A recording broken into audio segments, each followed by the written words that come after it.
नमस्कार, मैं हूं अनुराग चड्ढा। इनसाइड विद अनुराग में आपका स्वागत है।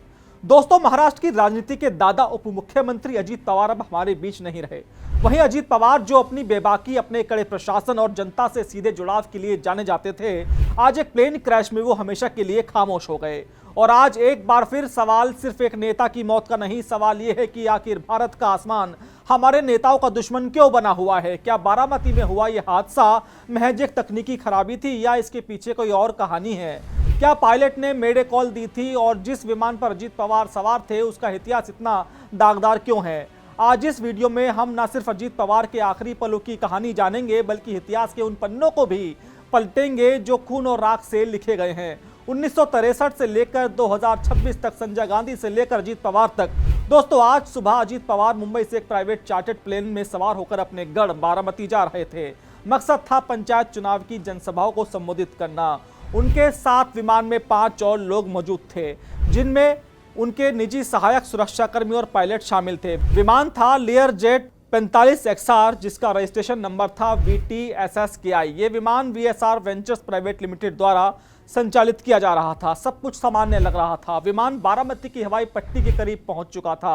लैंडिंग गियर खुले, विमान रनवे को छूने ही वाला था कि अचानक नियंत्रण खो गया। महाराष्ट्र एविएशन डिपार्टमेंट के मुताबिक विमान बारामती एयरपोर्ट पर लैंडिंग के लिए अप्रोच कर रहा था। पहली बार में पायलट को रनवे साफ नहीं दिखाई दिया तो वह विमान को दोबारा ऊंचाई पर ले गया। रिपोर्ट के अनुसार उस समय विजिबिलिटी करीब 2000 मीटर थी। पहली कोशिश नाकाम रहने के बाद बारामती के रनवे 11 पर दोबारा लैंडिंग की कोशिश की गई। इसी दौरान विमान रनवे से फिसलकर क्रैश हो गया। इसके तुरंत बाद उसमें आग लग गई। ये भी जानकारी मिली है कि लैंडिंग के दौरान पायलट ने कोई इमरजेंसी सिग्नल नहीं दिया था। उसने मेडे कॉल भी नहीं किया था। चश्मदीदों के मुताबिक लैंडिंग के दौरान प्लेन रनवे से उतर गया और पलों में ही यह लग्जरी बिजनेस जेट आग के गोले में तब्दील हो गया। लपटें इतनी भयानक थी कि किसी को संभलने का मौका तक नहीं मिला। पुलिस और फायर ब्रिगेड जब तक मौके पर पहुंचे तब तक बहुत देर हो चुकी थी। अजीत पवार, उनके पीए, उनके सुरक्षाकर्मी और दोनों पायलट, कुल 6 जिंदगियां इस हादसे में जलकर खाक हो चुकी थी। पीएम मोदी से लेकर राष्ट्रपति तक पूरा देश शोक में है। लेकिन आंसुओं के इस सैलाब के बीच कुछ सवाल हैं जो आग की लपटों से ज्यादा धधक रहे हैं। क्या जिस विमान में अजीत पवार सवार थे वो सुरक्षित था? दोस्तों, जिस प्लेन में अजीत पवार सवार थे यह कोई आम विमान नहीं था। यह था लेयरजेट 45XR, कनाडा की बॉम्बार्डियर एरोस्पेस का बनाया गया एक मिड साइज बिजनेस जेट।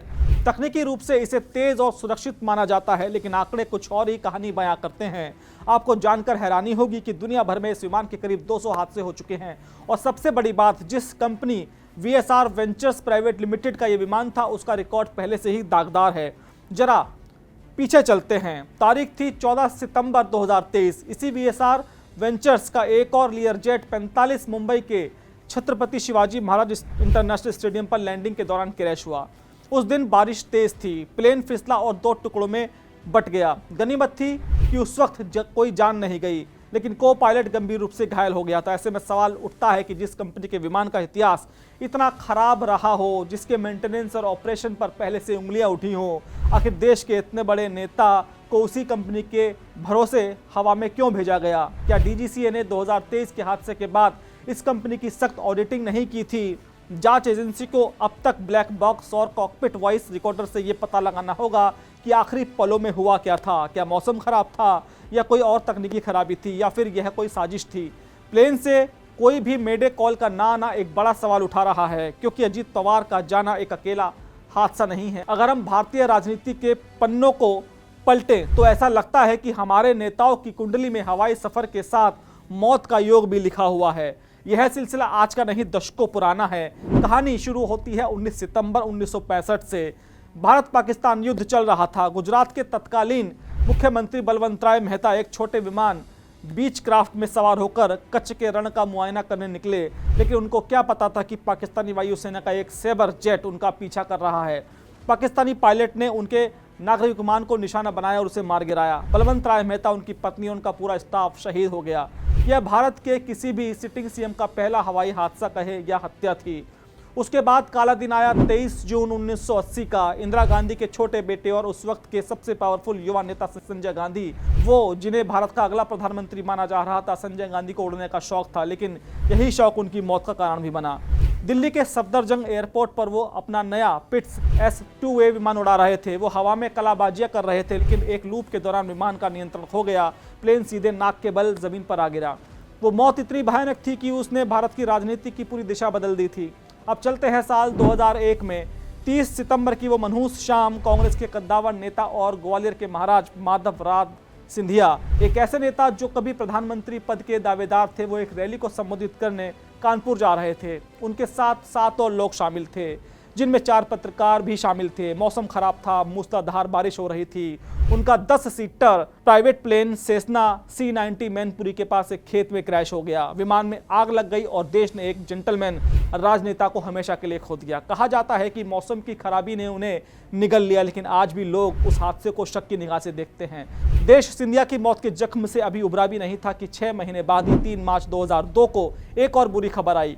इस बार शिकार बने लोकसभा के स्पीकर GMB बालियोगी। आंध्र प्रदेश में एक छोटे से तालाब के पास उनका बेल 206 हेलीकॉप्टर क्रैश हो गया। विजिबिलिटी कम थी। पायलट ने गलती से तालाब के पानी को समतल जमीन समझ लिया और लैंडिंग की कोशिश की। हेलीकॉप्टर पानी में गिरा और देश ने अपना स्पीकर खो दिया। इसके बाद मार्च 2005 में हरियाणा की राजनीति को गहरा झटका लगा। प्रसिद्ध उद्योगपति और तत्कालीन ऊर्जा मंत्री OP जिंदल और बंसीलाल के बेटे कृषि मंत्री सुरेंद्र सिंह एक साथ हेलीकॉप्टर में थे। सहारनपुर के पास उनके प्लेन में तकनीकी खराबी आई और हेलीकॉप्टर खेतों में क्रैश हो गया।